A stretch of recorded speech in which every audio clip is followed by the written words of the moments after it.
Hi, my name is Juan Manuel, and today I am going to teach you how to make a delicious recipe from Colombia that is called Aborrajado.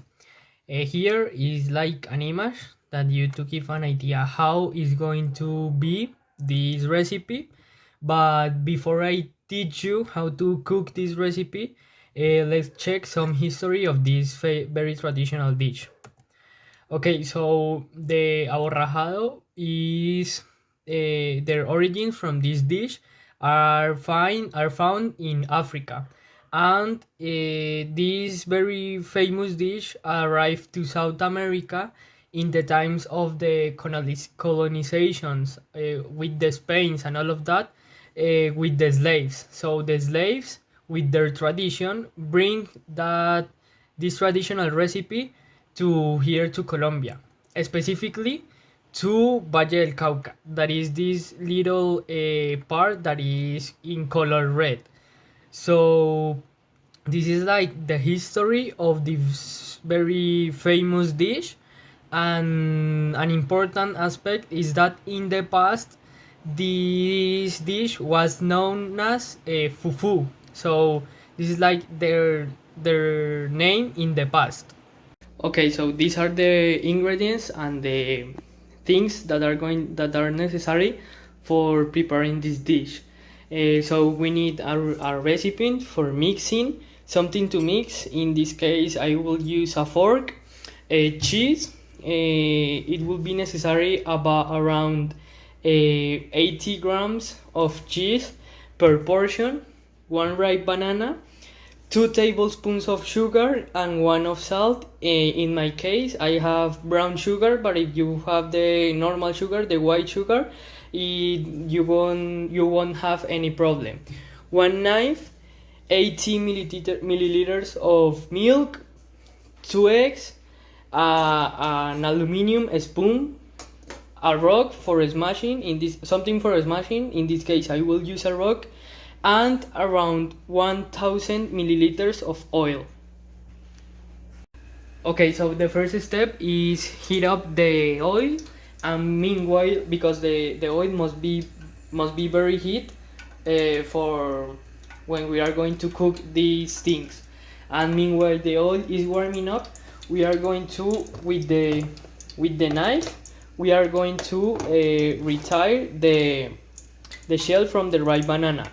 So what we are going to do is that we are going to remove this part and this part, and then we are going to make a cut like this, and with our hands we are going to remove the shell, and we must have something like this.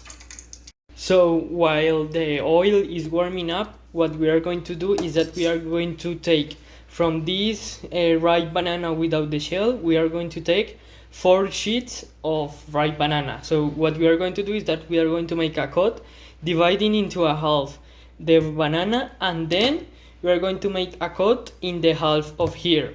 So when after we make this, we should have something like this, a half and divided into a half. So in total, after we make these 2 cuts, we should have something like this, 4 sheets of ripe banana.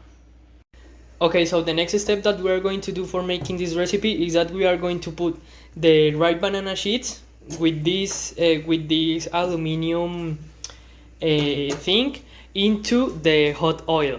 So my technique for detecting if the oil is ready or not is that I put my hand close to the oil, and in the moment that I know that I don't resist more than 5 seconds, I know that the oil is ready. But if you want to be more specific, you can use a food thermometer, and when the oil is in a temperature of 180 degrees, you will know that the oil is ready. We will know that the ripe banana are already ready for taking off from the oil when they have like this shiny and like this really specific color, like brown and shiny. In this case, this one is very very shiny and brown.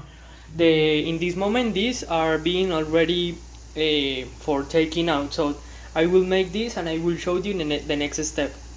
Another ingredient that I forgot to mention in a first moment is the flour. For flour, you are going to need about 100 or 120 grams of flour. These are going to be for making a mixture with these ingredients that are going to show you later. Meanwhile, the ripe banana are ready and are frying. We are going to make a really important part of the aborrajado that is called the rebozado. This is a mixture of the milk, the flour, the eggs, and the salt and the sugar. We are going to put all these all these five ingredients into this recipient, and we are going to mix it very well. If you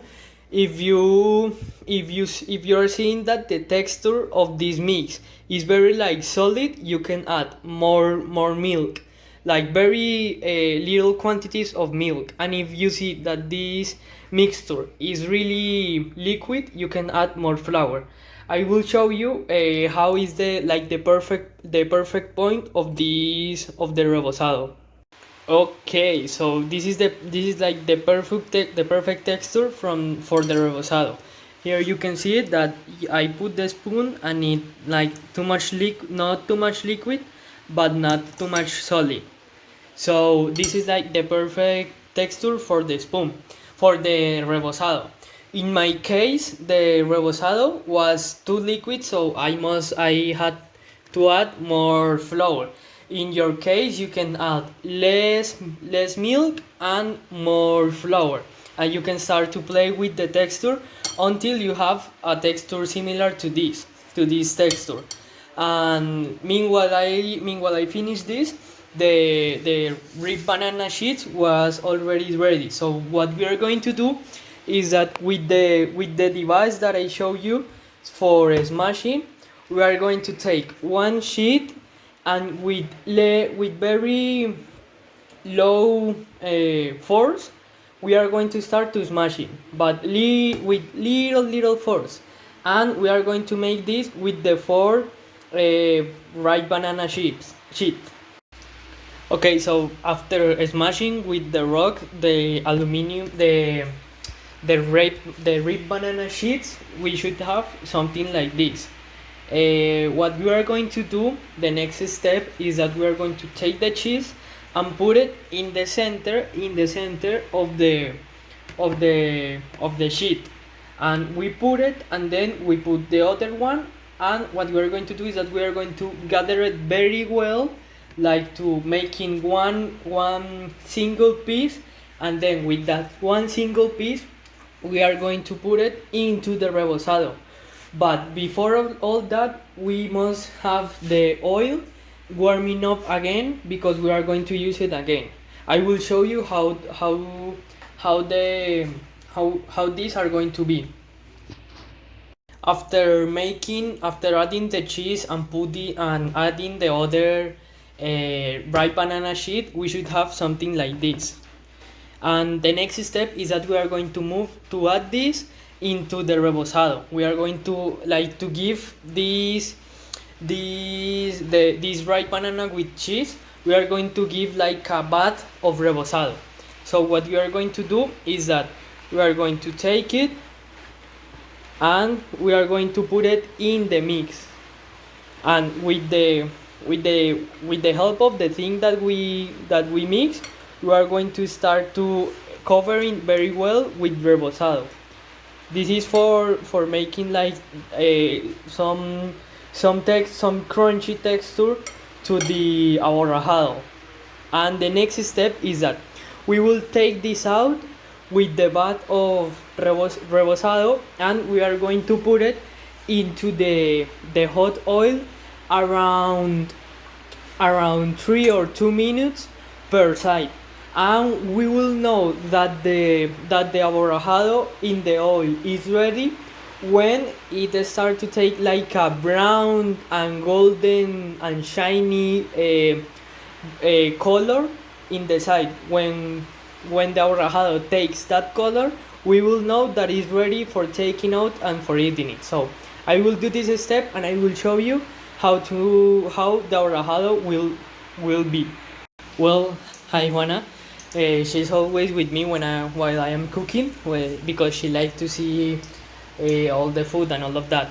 Well, like a tip for avoid to get this into the trash, what you can do for make another recipe is that you can add more flour to give like a more texture, a more solid texture to this mix, to the rebozado, and you can take it with a spoon and put it into hot oil.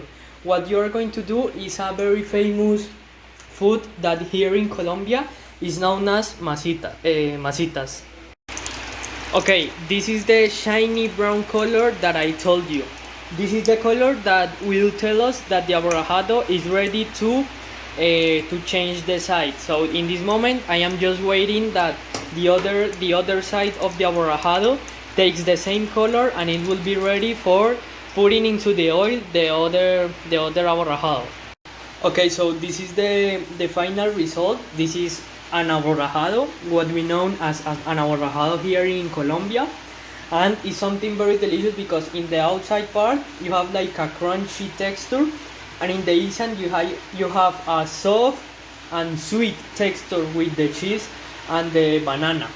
It's very delicious. You can make a coffee or a chocolate with drinking while you are eating this, and it will be very nice. I hope you enjoyed the recipe and I hope you make it and you like it.